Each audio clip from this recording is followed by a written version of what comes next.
I remember the kind of crying that I did that day was something that I don't know if I've ever repeated. It was devastating, so devastating. Hi, you're listening to The Rare Life. I'm your host, Madeline Cheney, and today I have for you a conversation with mom Kara Riska in The Story of Levi. Levi had brain cancer when he was just 2 years old. In this episode, Kara shares what it was like to learn about and treat his tumor and the many disabilities that he lives with now 9 years later as repercussions of the treatment. And cancer, fun fact number one, pediatric cancer is actually considered to be rare. So I'm so glad to include Kara and her experience with pediatric cancer. Cancer, fun fact number two. On a personal level, some of you may already know this, but my dad passed away when I was in my early 20s, so like 5 years ago, from another type of brain tumor. And, these situations are really different in so many ways. But while talking to Kara about this and hearing her story, I did feel an extra closeness to my dad and also to those painful memories. Yeah, so I guess that wasn't quite a fun fact. Before we jump into the episode, I want to tell you a little bit about Kara and her family. Kara lives in San Diego, California, with her husband and 4 kids. Cade, who is 13, Levi, who is 11, and whom we will be talking a lot about today, Will, who is 9, and Cambry, who is 3. We connected because she's another fellow podcaster mama. I've been making lots of new friends in that realm. There are more to come.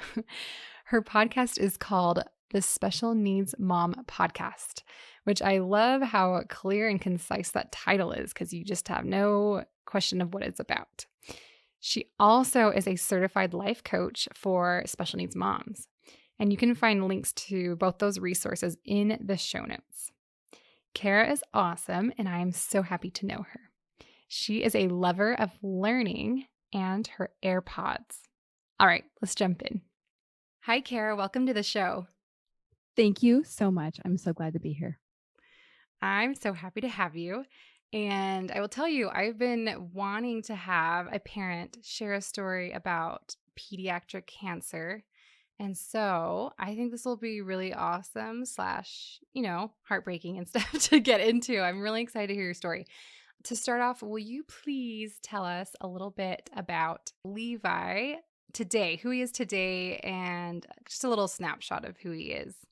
I would love to. So Levi is my 11-year-old son. I would say the most common comment I get about him is that he is such a light. And it's really interesting, all the different people that meet him and work with him, the commonality in the language that they use about him is striking. And I would agree. He is such a light. And I think it's quite funny because I also call him my baby polar bear for his physical attributes, but also because he's very, very blonde. And so when people say he's such a light, I'm like, yeah, literally, he's glowing in the dark. But so while he is a pediatric brain tumor survivor, he lives with the long list of diagnoses and disabilities that are a result of this survival. And you want me to go ahead and list all those? Yeah, let's hear it. Let's hear the Okay, list. so yeah, I have to kind of go from do a head scan down to the body to remember everything that's going on. So I would say that as a result of the resection, basically that's how he has all of his conditions. So firstly, he is blind in one eye, completely blind in one eye. And we didn't know that until over a full year after his surgery. We were working very hard to sustain what we thought was sight, but we learned that it was not. And so that is one of the things that he lives with. And the other eye is fully functioning? It's interesting. So we don't know. And because of some of his impulsivity, we can't have him do some of the tests that would allow us to know that because it's he'd have to be able to have the ability to have the feedback on the test, which we're going to schedule, but I'm not going to be betting anything on it because I know he's like very clever about doing what he thinks people want him to do. Actually, it's heartbreaking because when he would be in the ophthalmologist and the doctor shining the light in his face, he wanted so badly when the doctor said, "Can you see this light?" to say yes. And you could see he was like trying to figure out like, well, where's the light? Because he couldn't see the light. Oh my gosh, And that's sad. it's really sad. Yeah, it's like, even though I know he is blind in that eye, when it's right in my face like that, it crushes my heart. So his other eye he's very functional. He's able to operate like a fully sighted person. Of course, we have supports for him in school. So that's the vision. Then he has a condition called Pan-Hypopituitarism. It's a long word. I still can't consistently spell it after all these years, after 9 years. And essentially what that means is he does not have a pituitary anymore. So he is adrenal insufficient, meaning that he does not produce the stress hormone that all of us produce regularly. Yeah. And so this one, I would say, is the scariest of all of them, is the adrenal insufficiency, because what this means is when his body gets sick, we need to manually help his body basically combat that. And if we don't know he's getting sick, then we can't do that, in which he can get in a very serious condition. We've been very fortunate for all the years, and I would say we had our most significant run-in just about a year ago, where he woke up and he had a blood pressure of 59/33 and a temperature of 107. Oh my gosh. Any healthcare providers out there that hear this, they'd be like, well, that's not compatible with life. They were telling me this afterwards. And like, when we heard this, we thought, oh boy, this doesn't look good. And I have a whole episode on that day, or on that process, because there's a lot. I could go all into that story, but for the purposes of explaining his diagnosis, we'll leave it there. So essentially we have to manually support him. He also has diabetes insipidus, which means that I don't even know how to describe this in the right terms, but basically without the medication, he would constantly be peeing, or voiding, as we call it in that world. And so what this looks like is him drinking and drinking and drinking and drinking and peeing and peeing and peeing without his proper medication. And it's very easily managed with medication, but also, like, I like to describe him to people that he's like a manually operated kid, where like through these series of medications, we're able to keep them very functional. But I mean, they are life critical medications, obviously. Yeah. In which case, when the world shut down, last year for the coronavirus, my first and only real fear was, oh my gosh, what if we can't get his medications? Oh yeah. Because when you live on life-saving medications, that's something I think about. And we have had issues. We have not had significant issues, but there's legitimate shortages of some of the medications. We've had to change things around this year. That is so terrifying. And I know that has been the case too for people with kids with trachs too, like trying to get ventilators and stuff, and just all of that. Kimball wasn't affected by COVID in that way. And I just feel for, you and other parents that had that extra layer of terror. Like, that is just so scary. Well, it's an interesting point that you put there, the extra layer of terror. I think, honestly, for a lot of the listeners of your podcast, and I think I think we constantly live with that little layer of terror that always exists. So my son actually did have a cold virus this week, which he manages colds quite well. But again, with him, when he gets a fever is when we really have to start what's called stress dosing and making sure we're adjusting his medications. And like you mentioned, that little bit of terror, there's always that little bit of terror when you're manually operating somebody that like you could screw it up. Yeah.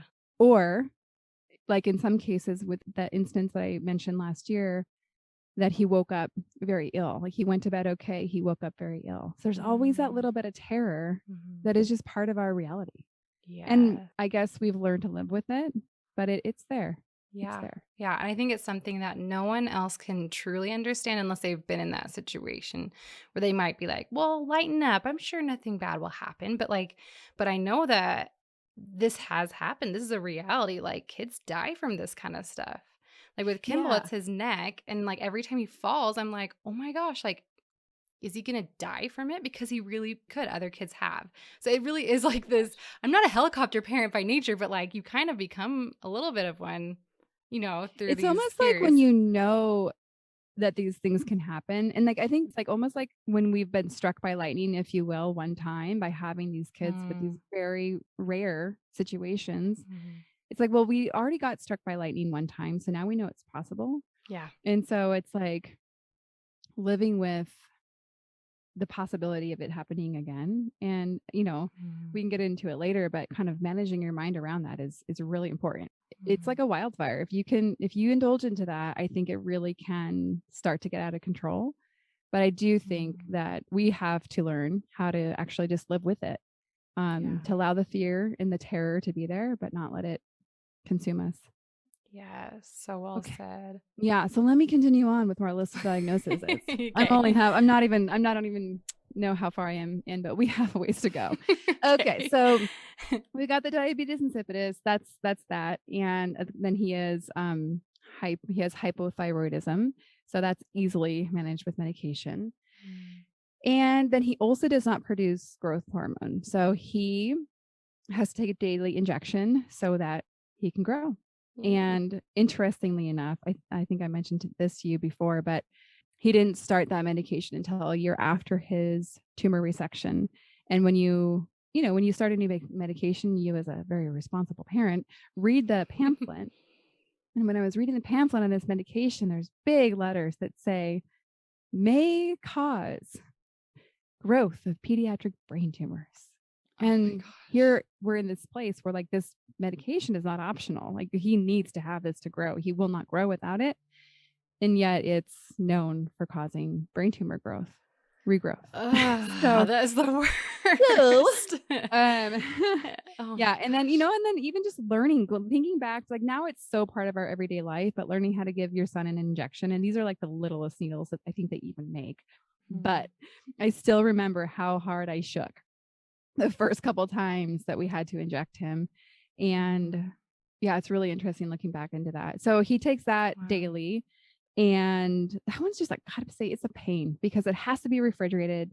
And Mm. that's just a pain if you think about we like going camping and we like doing all these things. And if you have this daily injection medication that you have to have with you all the time, I'm sure the Yeah. moms out here listening are like, yeah, I get you. I got something like this and it's Yeah. a pain.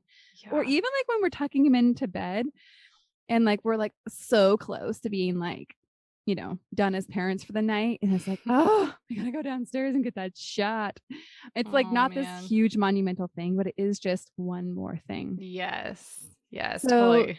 yeah. And then we will eventually have to give him testosterone to help him become a man, as his body won't naturally produce that. And so Wow. that's going to be part of our future. I always joke that I'm going to have him be my baby boy forever. You're like, I'm just gonna withhold And that. he's like not super like opposed to that. That's It's so just cute. really, it's very funny to think about. Okay, so that covers the Pan-Hypopituitarism, and then he has hemiplegia. So the entire left side of his body after his surgery, essentially he had a surgical stroke. So the tumor was Mm. vascularly connected to parts of his brain that would have controlled his left side. And Mm. so when he woke up from his surgery, he was no longer able to move his arm or his leg. Wow. And he was a little guy. I actually went through some pictures to Mm. send to you to prepare for this. And it was interesting looking. I've looked at the pictures recently, but when you recognize like what this kid has been through, it's it's very, very sad. Mm. And yet it's also like it's so miraculous that he is doing so well with what he's been through. Because Yeah.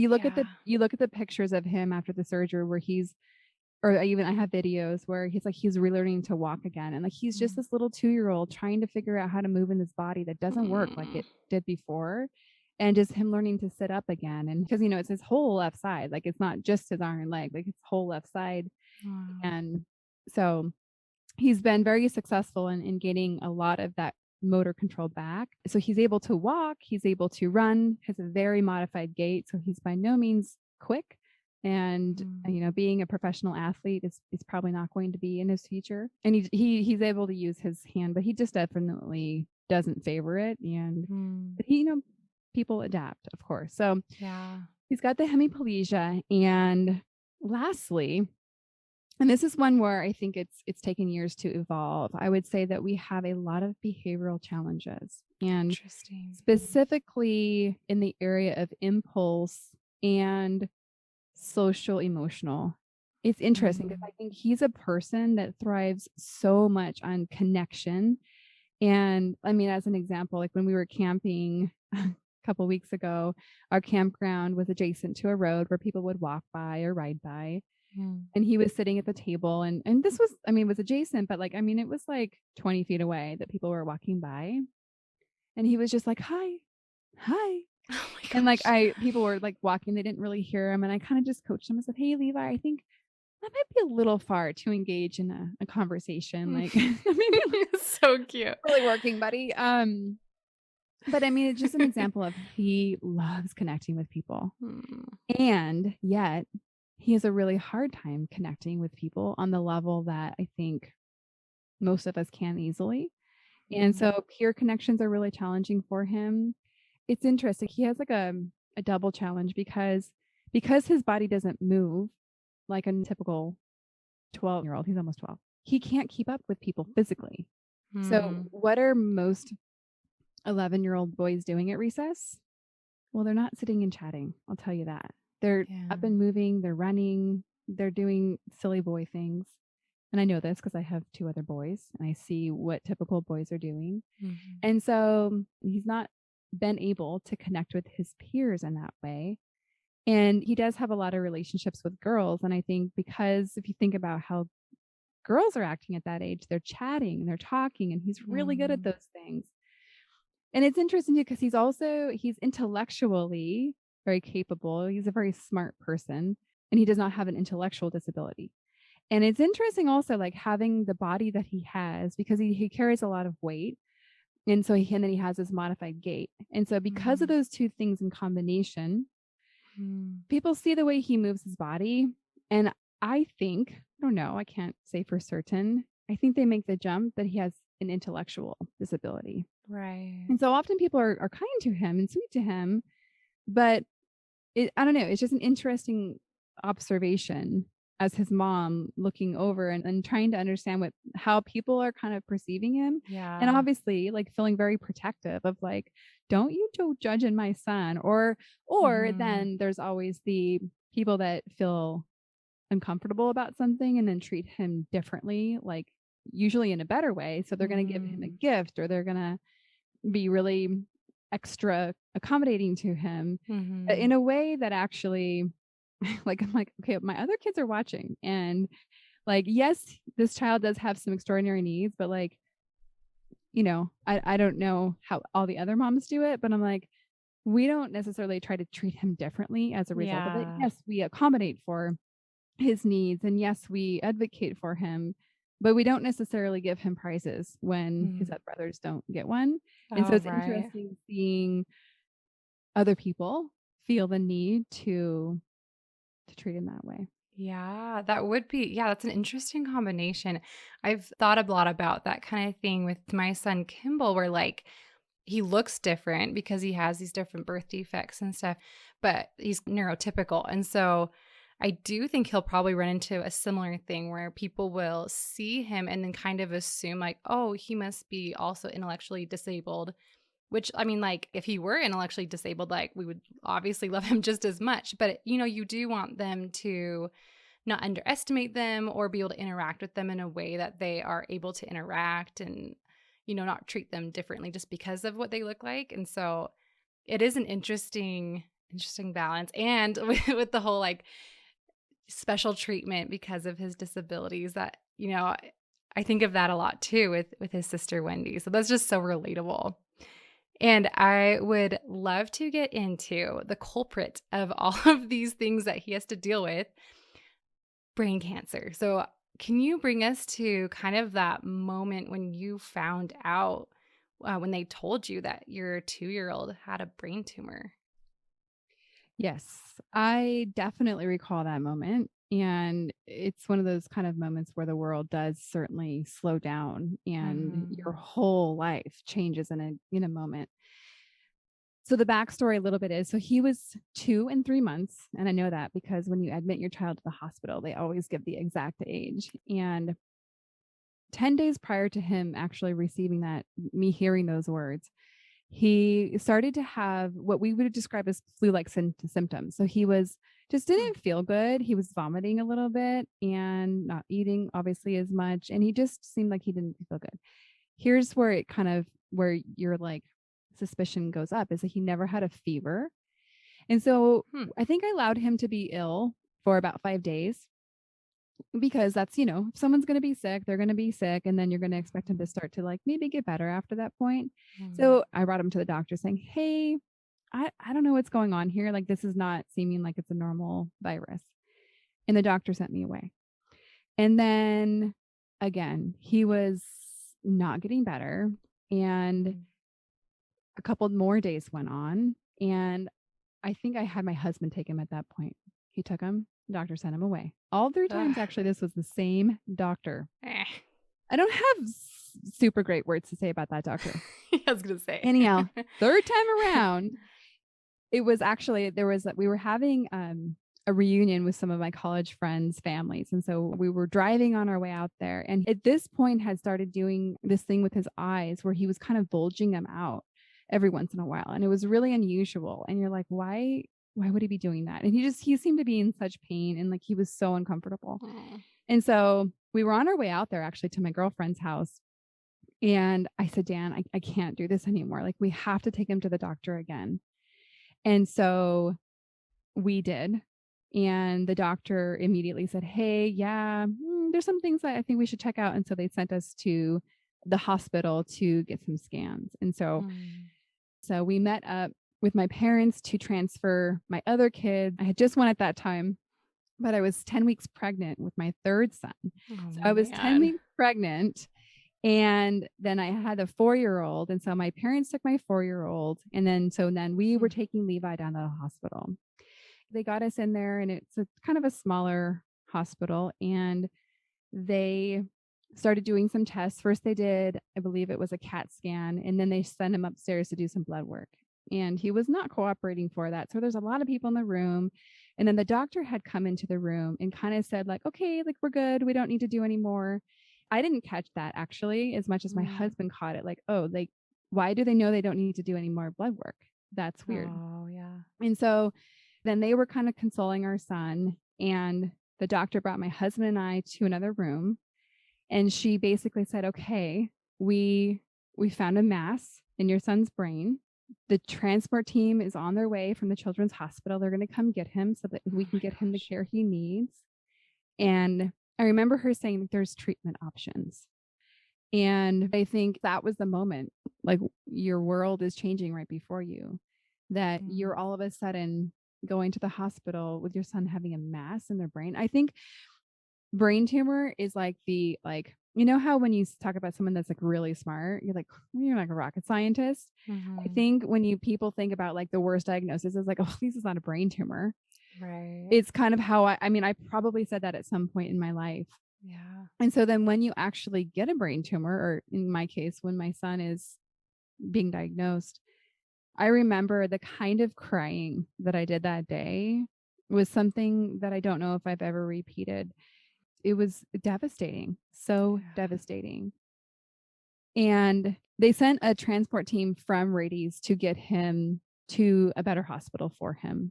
And I went with him, and my husband drove our car. And so I remember being in the front of the ambulance and just kind of calling basically all my friends and telling them the news.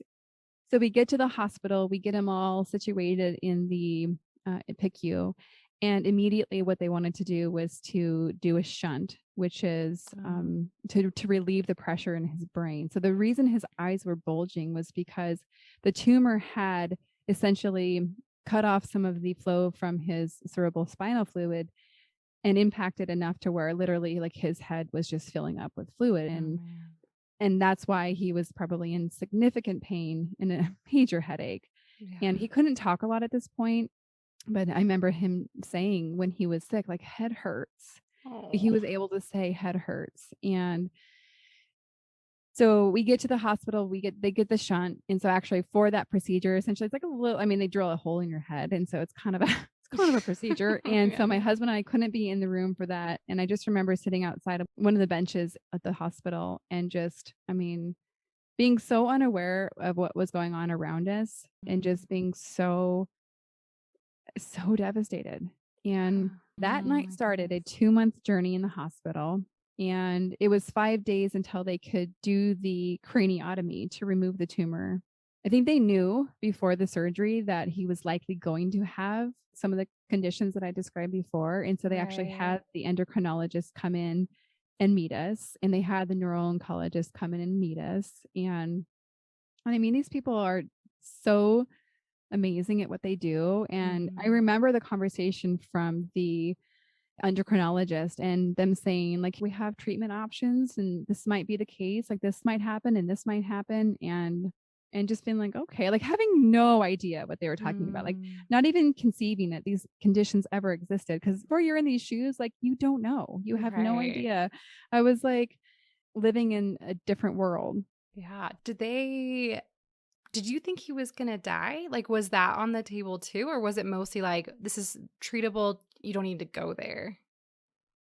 That's a really good question. They definitely didn't say he could die.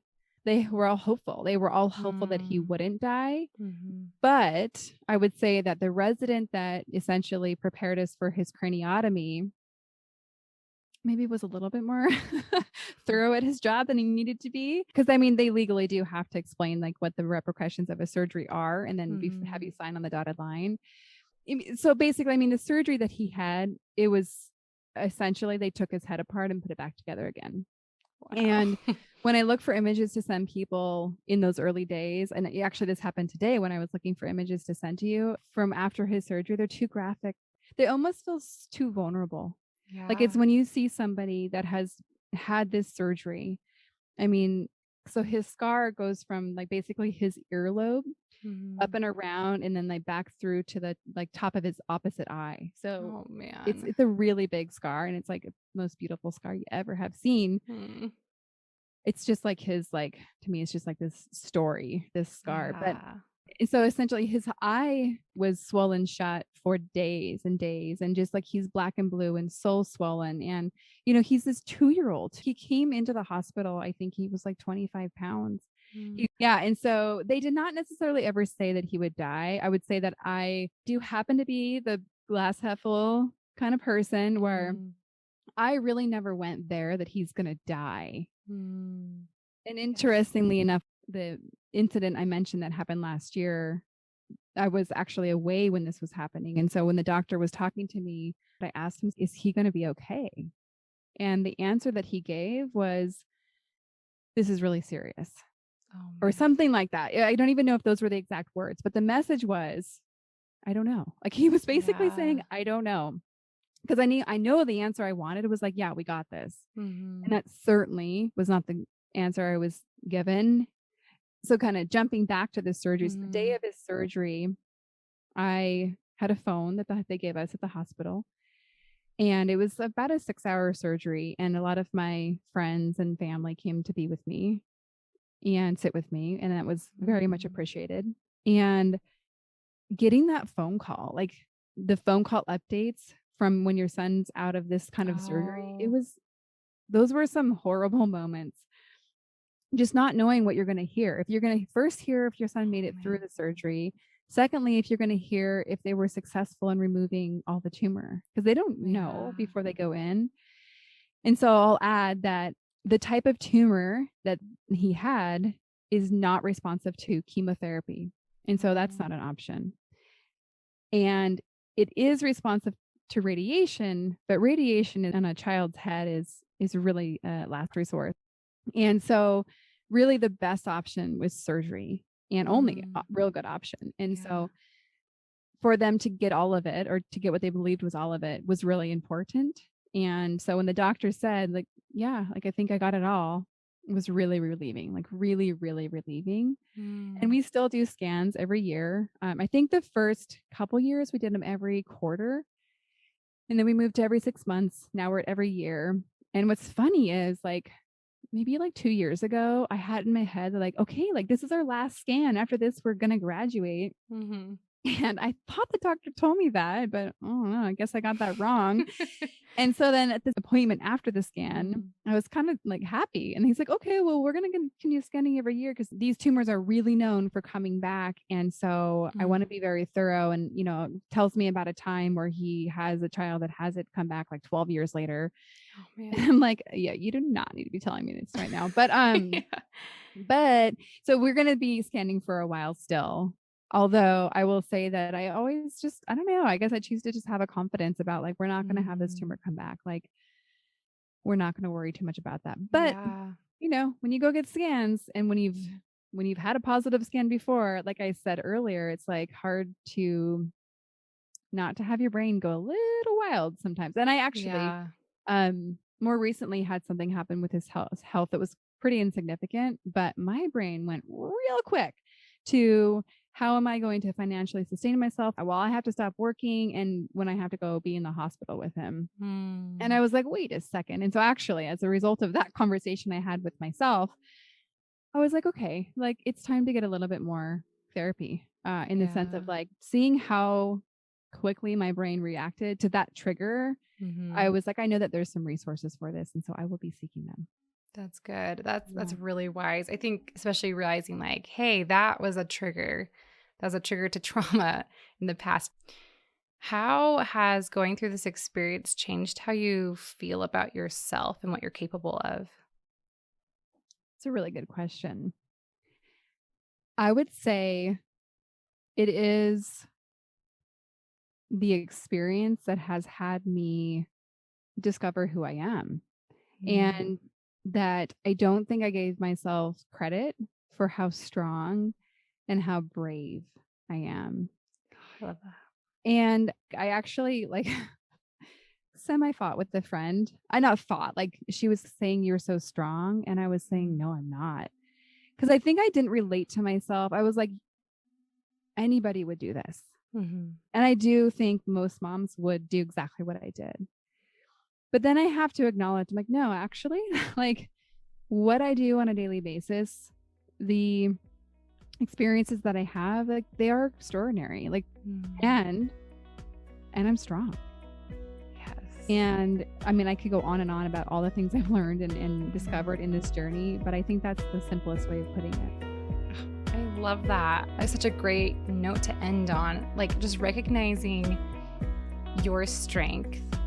Especially I think in hindsight, it's a little easier when you have a little bit of distance from, the major catastrophe. Obviously your life is still hard, but being able to look back and be like, I got through that and I'm still here.